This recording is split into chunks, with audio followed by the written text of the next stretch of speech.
I'm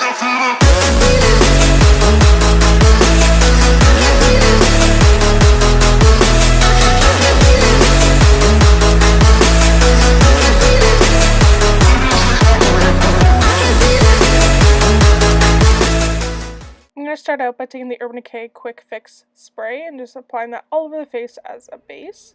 And then taking the Urban Decay Optical Illusion Primer, just applying that all over the face as well. And this is just a really nice primer for smoothing and filling in pores. Then taking the Nars Velvet Matte Foundation and the Real Techniques Diamond Sponge.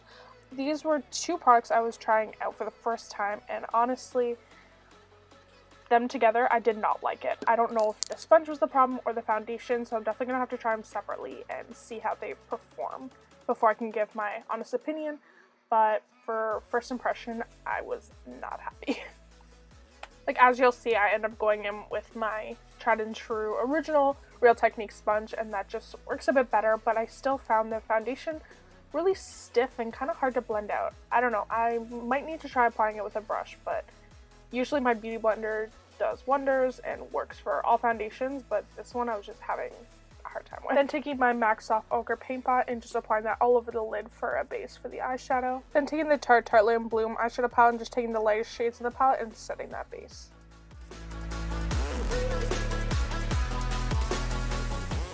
Then I'm just going to take the light brown shade and apply that all over the crease.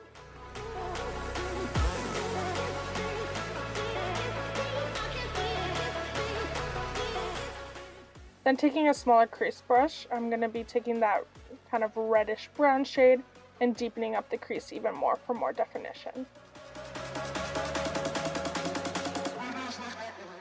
Then taking the two darkest shades of the palette, I'm going to be applying that all over the lid. You can definitely go in with a black, but I just decided to go with a really deep, rich brown. But the reason why we did those transitions, it's going to make it a lot easier to blend the colors together instead of just plopping on like a really dark shade. Then taking the Tarte Tarteist Pro palette, I'm just going to take that orangey kind of red shade and just focus that on the crease even more, just to make sure everything's really diffused and blended out. Then going in with the holy grail of concealers, the Tarte Shape Tape Concealer. And the reason I chose to do this after my eyeshadow is because there was some fallout since we were working with darker shades, so this just kind of helped clean everything up. And as well as with the concealer, we can kind of carve out and clean the eyeshadow as well, so it's a lot more defined.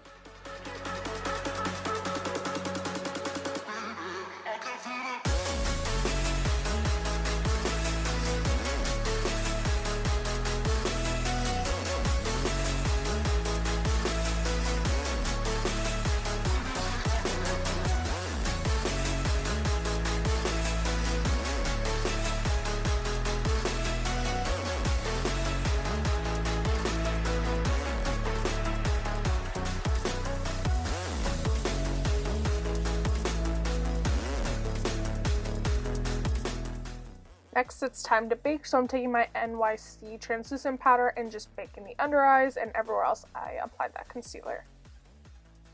And of course, as per usual, I am taking my e.l.f. brow kit and doing my brows, and then I set them using the Gimme Brow by Benefit.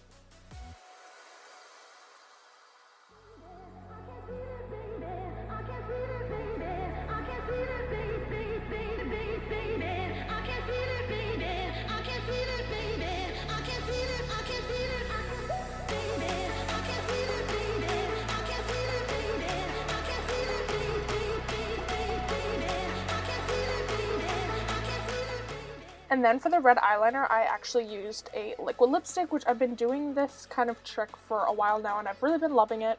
It lasts all day long, and I have absolutely no problems with it transferring or anything. If anything, it's just a little difficult to get off at the end of the night, but I mean, can we really complain? At least we know it lasts all day, right? So this is the MAC liquid lipstick in Feels So Grand.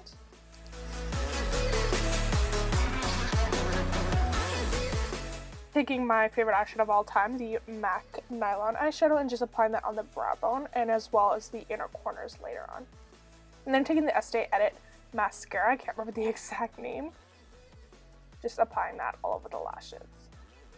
Taking the Sephora pressed powder, and I'm just pressing the product in instead of dusting it away. I find this helps for oily skin and as well as help the makeup from separating.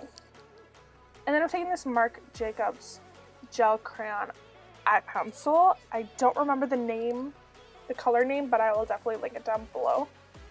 Then just going in with the two darkest shades again and just smoking out the lower lash line.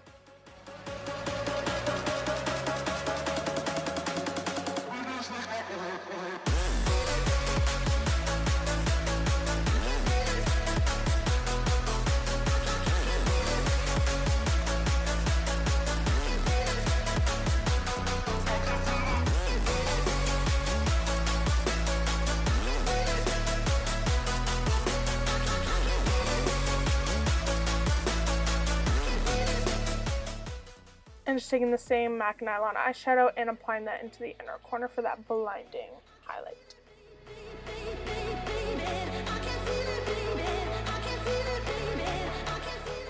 Taking my Hourglass mascara, I've been really loving this for the lower lash line.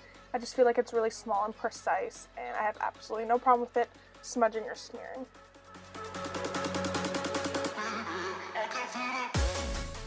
Then I'm going to be taking Nars Laguna bronzer and just bronzing up the face.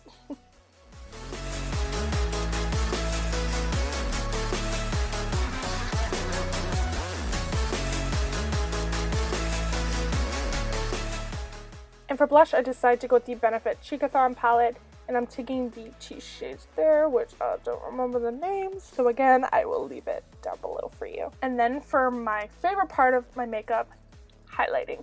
So I'm going to be taking the Becca Champagne Pop highlighter, and I'm just going to be applying that basically all over the face. And then taking the Urban Decay All Nighter spray, I'm going to spray it all over and then apply even more highlighter to make it even more intense and in your face and blinding. And then onto lips, I've already exfoliated and applied lip balm. This is crucial for liquid lipsticks if you want them to not feel like your lips are about to fall off from being so dry. And then after that, you want to go in with a lip liner. This will just help from the liquid lipstick from bleeding, and as well as if the lipstick tends to fade, you have the lip liner underneath. So then going in with the same lipstick we used for the liner, the MAC liquid lipstick, just applying that all over. So yeah, thank you guys so much for watching, and just remember, whether you're with somebody on Valentine's Day or not, it's not that big of a deal. Just do you, eat your face, eat some pizza, watch Netflix. Bye guys, love you.